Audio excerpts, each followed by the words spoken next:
Charles, thank you very much. I was determined that if the sun stayed out, I was going to take off the topcoat, on the theory that if John Kennedy could stand in freezing weather without a topcoat, I could observe this moment without one.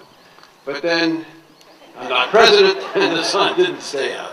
I am very honored to be here to say a few words to mark the moment. I can't be as short as President Lincoln. That level of genius is far beyond my ability.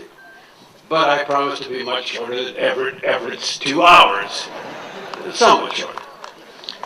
One cannot be here in this place where many who died in the battle were buried, and where the battle itself was fought and not feel the great swell of history.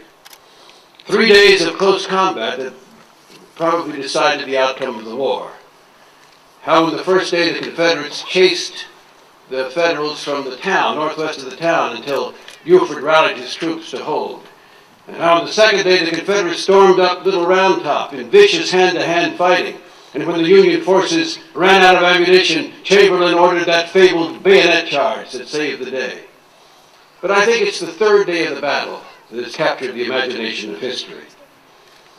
Walk over not too far from here to the grove of trees and the stone wall on Cemetery Ridge. Look across the gentle rolling valley to Seminary Ridge, and you can almost see in your mind's eye Lee as he decided to throw the dice on that third day and charge the Union center.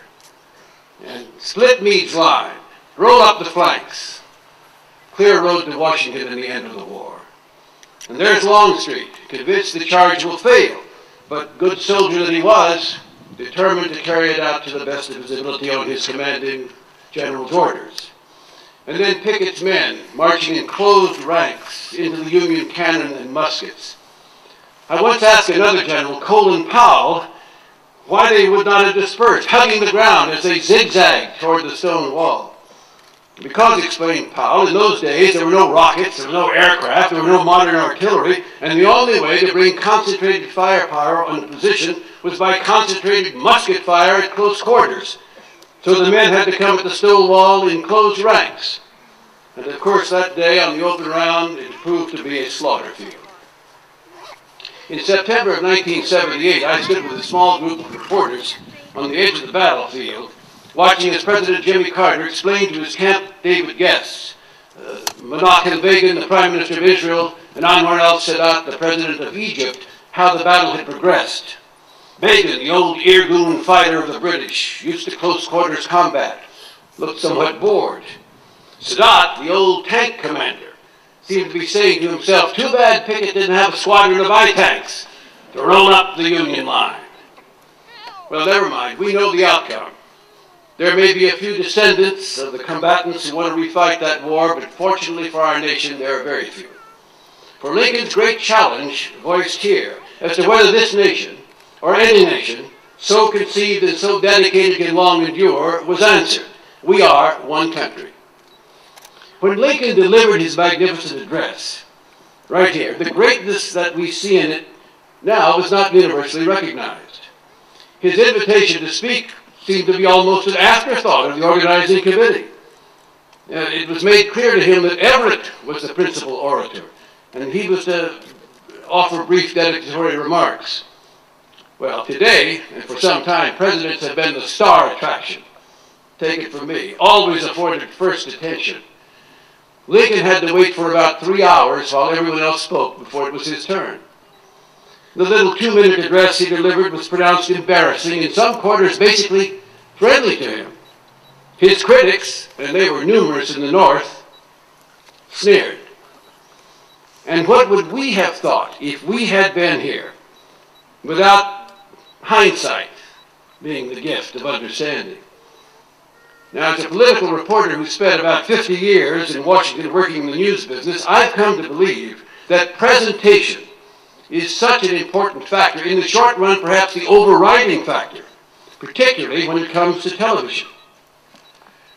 Candidates for public office and public officials who can look and sound attractive on television have a huge advantage over those who don't, quite apart from the merits of their positions on the issues and their other attributes. Just think of some of the prominent political figures today and ask yourself whether they would have the same following if they were ugly. Which brings me back to Lincoln. Had he been facing the television cameras here, what would they have shown? He was tall, gangly. His sharpest critics called him a baboon. The name callers of today did not invent political invective and ad hominem attack. And he had, we're told, a rather high-pitched voice. No, where's that big, deep voice? From the contemporary accounts, he made no attempt to project an image of all-powerful commander-in-chief, no swagger in Lincoln, but rather delivered a straightforward address, perhaps in a somber monotone. Although it is said in his last line, he stressed the word people, of the people, by the people, for the people. The strength was in the power of the profound thoughts conveyed by the simple words, not in the tone and style of his delivery. And if the cable channel talking heads back then had cut loose on Lincoln after his speech, denouncing, belittling, inciting anti-government demonstrations, why, it might have made the violent draft riots earlier in the summer in New York City seem ordinary. Well, actually, I think Lincoln would have done very well on television, the window into what someone is really like for the millions of people who could not meet him or her personally.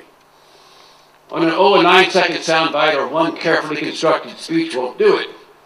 But when a public figure is seen often and in different circumstances, the true qualities of mind and spirit come through. Indeed, no team of public relations experts can hide them, and no talking heads can change the general public's view of them.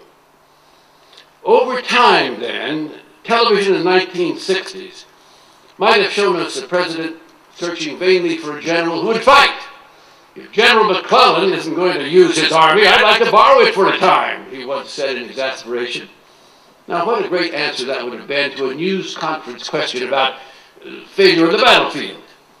Why, Ronald Reagan, famous for his one-liners, I know, couldn't have done any better. And television, always looking for a tear-jerking, schmaltzy story, would have loved to showcase Lincoln's compassionate side, pardoning soldiers condemned to be shot because they deserted in the face of the enemy. He called them his leg cases, saying, if Almighty God gives a man a cowardly pair of legs, how can he help their running away with it?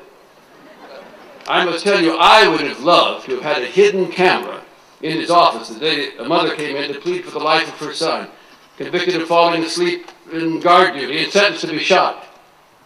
Lincoln handed the woman a piece of paper on which he had written, Job Smith is not to be shot until further orders from me, Abraham Lincoln. Well, the woman burst into tears. Oh, Mr. President, I thought it was going to be a pardon. But you say not to be shot till further orders, and you may order him to be shot next week. Mother, replied Lincoln, if your son never looks on death till further orders come from me to shoot him, he will live to be a great deal older than Methuselah. Now, I know that story is usually told about a father pleading for his son's life after conviction for unspecified crimes. But remember, we in television love to heighten the drama. And sometimes we're even accused of taking liberties with the truth. And let's face it, mother sounds a lot more compassionate than father. But in the final analysis, it is national leadership and direction we look for in our presidents. And if we find memorable Franklin Roosevelt's first inaugural address, nothing to fear but fear itself, or John Kennedy's ask not what your country can do for you, does any of them rise to the stature of Lincoln's second, with malice toward none, with charity toward all? There, with the war clearly drawing to a close, with the Union victorious, was the spirit of generosity and wisdom of leadership that the whole country would have seen immediately through television.